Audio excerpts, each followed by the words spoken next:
জাতীয় পার্টির মহাসচিব সাবেক সংসদ সদস্য আহসান আলী লিঙ্কন, বাংলাদেশ লেবার পার্টির চেয়ারম্যান জনাব লায়ন মোহাম্মদ ফারুক রহমান, কল্যাণ পার্টির চেয়ারম্যান শামসুদ্দিন পারভেজ, ইসলামী ঐক্যজোটের মহাসচিব মাওলানা আব্দুল করিম, নয়া গণতান্ত্রিক পার্টির সভাপতি এম এ মান্নান, প্রগতিশীল জাতীয়তাবাদী দল বিএনপির চেয়ারম্যান ফিরোজ মোহাম্মদ লিটন সহ 12 দলীয় জোটের নেতৃবৃন্দ, বাংলাদেশ জাতীয় দলের নেতৃবৃন্দ, উপস্থিত সাংবাদিক ভাই ও বোনেরা, আসসালামু আলাইকুম।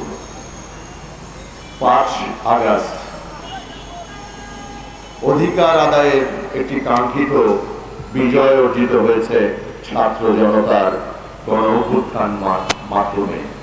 এটা কারো একক কৃতিত্ব ছিল না। বাংলাদেশের মানুষ বিগত 17টি বছর স্বৈরাচারী শেখ হাসিনার অত্যাচারে অতিষ্ঠ হয়ে 5ই আগস্ট রাজপথে নেমে তাকে বাংলাদেশ থেকে বিতাড়িত করেছে। আজকে একটি মহল সেই 5ই আগস্টের বিজয়কে তাদের বলে দাবি করছে। আমি সেটা কখনোই মেনে নেব না। 17টি বছর বাংলাদেশের রাজনৈতিক দলসমূহ, তাদের কর্মীরা জেল জুলুম নির্মম নির্যাতনের শিকার হয়েছে এই ফ্যাসিস্ট খুনি হাসিনা সরকারের দ্বারা। বন্ধুরা, আপনারা দেখেছেন এই দেশের হাসিনার প্রেতাত্মারা এখনো বিদ্যমান। দিল্লিতে বসে, কলকাতায় বসে দেশ বিরোধী হেন কোন অপতৎপরতা নাই তারা করছে না। আমাদের সকলকে এ ব্যাপারে সজাগ থাকতে হবে, সতর্ক থাকতে হবে। গত 16ই ডিসেম্বর, 18ই ডিসেম্বর আমরা এই প্রেস ক্লাবে একটি সমাবেশ করেছিলাম।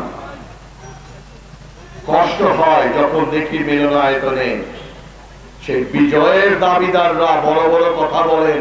অনেকেই তারা সাবেক কাউন্সিলরদের পুনর্বাসনের দাবিতে গলা ফাটিয়ে চিৎকার করছে।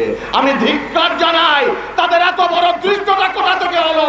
যেই 3টি অবৈধ নির্বাচনের মাধ্যমে এই সমস্ত কাউন্সিলররা নির্বাচিত হয়েছিল ম্যান্ডেটবিহীন, তাদেরকে পুনর্বাসনের দৃষ্টতা তারা দেখিয়েছে। তাদের এই ষড়যন্ত্র আমরা সকলেই ঐক্যবদ্ধ ভাবে রুখে দেব ইনশাআল্লাহ। এই যে বর্তমান সরকার, আজকে আসীন অন্তর্বর্তীকালীন সরকার, এই রাজনৈতিক দল আমরা যারা 15-17টি বছর ধরে হাসিনা বিরোধী আন্দোলন করেছিলাম, তাদের সমর্থনেই আপনারা টিকে আছেন, এটা ভুলে যায়েন না। এক উপদেষ্টা বলেন 53 বছরের রাজনীতিবিদরা কি সংস্কার করেছে। আমি তাকে সাবধান করে দিতে চাই, আপনি আপনার বাবাকেও কিন্তু অপমান করেছেন। আপনার বাবা একজন মন্ত্রী ছিলেন, সংসদ সদস্য ছিলেন, রাজনীতিবিদ ছিলেন। আবল তাবল কথা, ক্ষমতা পেয়ে মাথা খারাপ হয়ে যায়, এই সমস্ত কথা আমরা সহ্য করব না। বাংলাদেশে যত উন্নয়ন সব রাজনীতিবিদদের হাতে হয়েছে।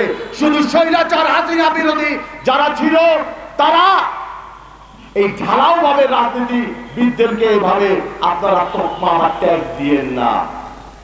আজকে এবি পার্টিতে সম্পাদক হিসেবে ছিলেন ভাই, বড় বড় কথা বলেন যে বিএনপি অফিসে আমাদেরকে ডেকে নিয়ে যায়, লিয়াজত কমিটির বৈঠক করে, তারপরে আমরা নির্বাচন দাবি করি।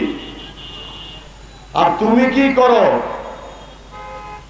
আওয়ামী দোসরদের নিয়ে পুনর্বাসনের চেষ্টা করো। দল করবা, দল করার অধিকার বাংলাদেশের সকলেই আছে।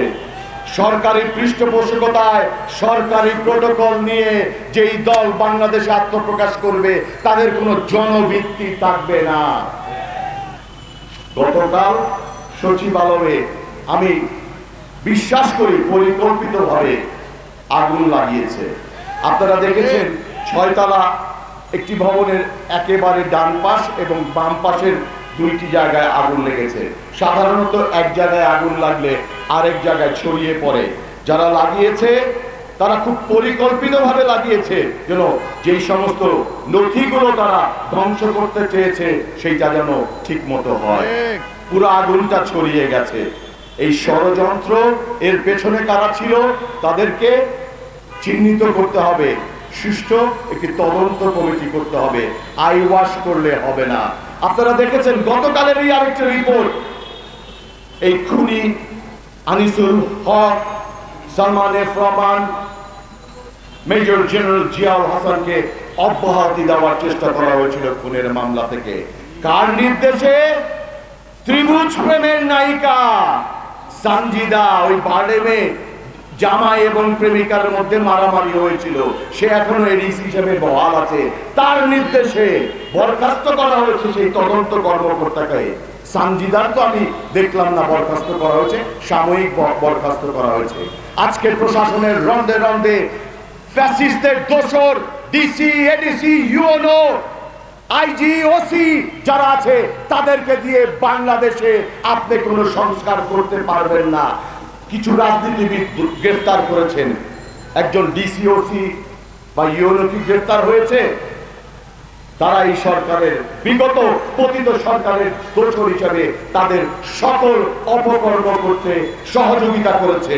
আমরা উদাত্ত কণ্ঠে আহ্বান করব, প্রফেসর ডক্টর মোহাম্মদ ইউনূস, আপনাকে আরো কঠোর হতে হবে। আমরা আপনাকে